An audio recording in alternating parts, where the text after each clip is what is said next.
साथियों, कैसे हैं आप सभी? आशा करता हूँ आप सभी बहुत अच्छे होंगे। साथियों, आज कुछ टर्म्स हम डिस्कस करेंगे, जिसमें पहला आता है आपको अरेस्ट, देन आता है आपको कस्टडी, उसके बाद आपको रिमांड, देन आफ्टर आपको डिटेंशन। अरेस्ट में क्या होता है? अरेस्ट में होता है आपको कि कोई भी अपराध होता है, कोई भी ऑफेंस होता है तो उसमें पुलिस आपको अरेस्ट करती है। अरेस्ट इसलिए किया जाता है आपको, ताकि आप कोई फर्दर क्राइम और ना करें, या फिर जो भी एविडेंसेस हैं उसके साथ आप छेड़छाड़ ना करें।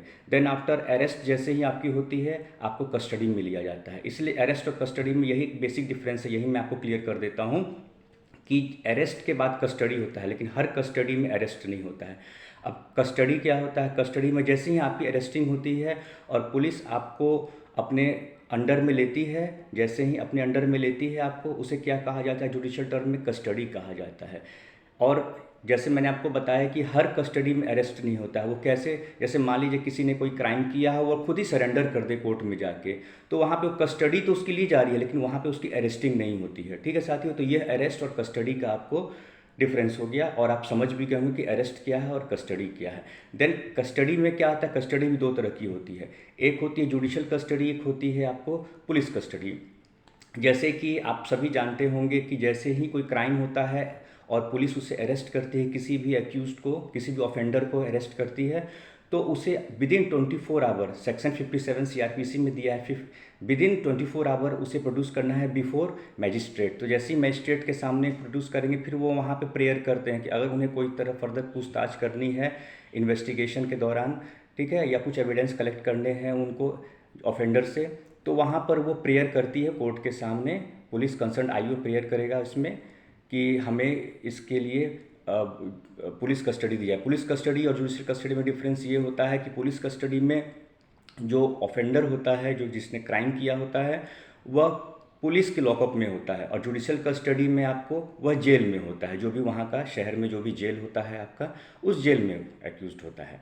ठीक है, तो इसमें क्या है कि आपको जो जुडिशियल कस्टडी होती है वो आपको 60 दिन और 90 दिन की होती है। 60 दिन की होती है कहाँ तक कि जो 10 साल से कम के ऑफेंसेज होते हैं उसमें 60 दिन की होती है, और 90 दिन या 90 डेज़ की उनमें आपको जुडिशियल कस्टडी मिलती है, जिसमें कि आपको ऑफेंसेस 10 ईयर्स से ज़्यादा की हो, या लाइफ इम्प्रिजमेंट की हो, या फिर डेथ पेनल्टी की हो। ठीक है, और इसमें पुलिस कस्टडी आपको 15 दिन की दी जाती है, और वो जुडिशियल मजिस्ट्रेट के द्वारा दी जाती है। वैसी स्थिति में अगर जुडिशियल मजिस्ट्रेट नहीं होते हैं तो यह कस्टडी आपको कौन देंगे? एग्जीक्यूटिव मजिस्ट्रेट देंगे, लेकिन वो 7 दिन से ज़्यादा का वो आपको नहीं दे सकते हैं पुलिस कस्टडी। ठीक है साथियों, उसके बाद हम लोग आते हैं डिटेंशन पे, यानी डिटेन। तो डिटेन के लिए क्या होता है? कोई भी ऐसा व्यक्ति जिसको सस्पिशन दिख रहा होगा कि वो किसी तरह का क्राइम कर रहा है, या उसकी गतिविधियां संदिग्ध हो, तो उसे डिटेन किया जाता है। मतलब कि यह जो है अपराध होने से, घटित होने से पहले की, या फिर किसी तरह का कोई अपराध हुआ है और संदेह है कि उसने ये अपराध किया हुआ है, तो उसको डिटेन किया जाता है पुलिस के द्वारा। ठीक है, और उससे फिर पूछताछ की जाती है। ठीक है, तो ये होता है आपको संदेह की परिस्थिति में किसी को डिटेन करना, ये डिटेंशन कहलाता है। उसके बाद हम लोग आते हैं रिमांड पे कि remand, what is remand? Remand क्या होता है? देखिए, बहुत ही स्लाइट डिफरेंस है रिमांड में और कस्टडी में।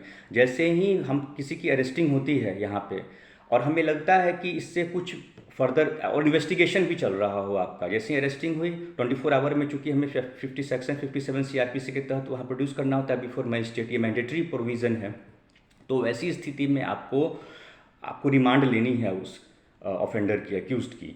तो वैसी स्थिति में आप क्या करेंगे? आप रिमांड के लिए प्रेयर करेंगे कि साहब हमें इनसे कुछ पूछताछ करनी है जो ज़रूरी है एविडेंस कलेक्ट करने के लिए, या जो इन्वेस्टिगेशन प्रोसेस है उसमें कुछ पूछताछ करनी है, इनसे कुछ मटेरियल जो एविडेंसेस हैं वो हमें कलेक्ट करना है। तो उसके लिए आप प्रेयर करते हैं रिमांड के लिए।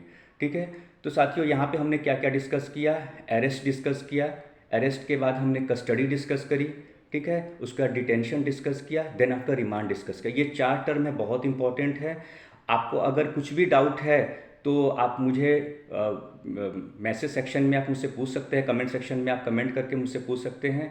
तो बहुत ही क्लियर लैंग्वेज में आपको समझाने की कोशिश किया हूँ। ठीक है साथियों, और ये मेरा जो वीडियो है लॉकुल चैनल पे आप इसे देख सकते हैं। ठीक है, कैसा लगा आपको वीडियो? मुझे आप फीडबैक दीजिए। नमस्कार साथियों।